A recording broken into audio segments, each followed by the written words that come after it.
আপনারা দেখছেন সভা এডুকেশন কম্পিউটার ট্রেনিং সেন্টার।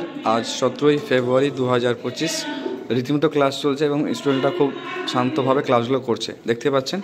এবং আজকে তাদের কাছ থেকে জেনে নেব তারা যে কাজগুলো শিখলো আজকে ক্লাসে তারা কি শিখলো।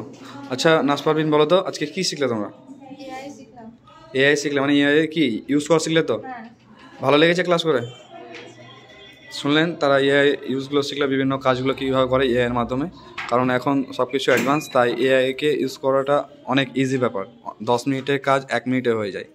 আর যদি কোনো ছাত্রছাত্রী যারা মাধ্যমিক এইচএস পাস আউট করে বসে থাকবে তাদের উদ্দেশ্যে বলছি, তারা কম্পিউটার শিক্ষাটা কিন্তু নিয়ে না, কারণ এখনকার দিনগুলো খুব অ্যাডভান্স হতে চলেছে। দিনের পর দিন সব কিছু অ্যাডভান্স সিস্টেম হচ্ছে, তাই কম্পিউটারের নলেজ থাকা খুবই একটা ভাইটাল জিনিস এখন হয়ে গেছে। এবং প্রত্যেককে ছাত্রদের ক্ষেত্রে বলছি বা ছাত্রীদের ক্ষেত্রে বলছি, তারা এই কম্পিউটার নলেজটা কিন্তু অবশ্যই থাকা দরকার। তাই তোমরা যদি কেউ আগ্রহী থাকো, আমাদের অফিসিয়াল নাম্বার দেখতে পাচ্ছ স্ক্রিনে, এই নাম্বারে কন্ট্যাক্ট করতে পারো বা সরাসরি আমাদের এই সেন্টারে এসে কথা বলতে পারো। ধন্যবাদ।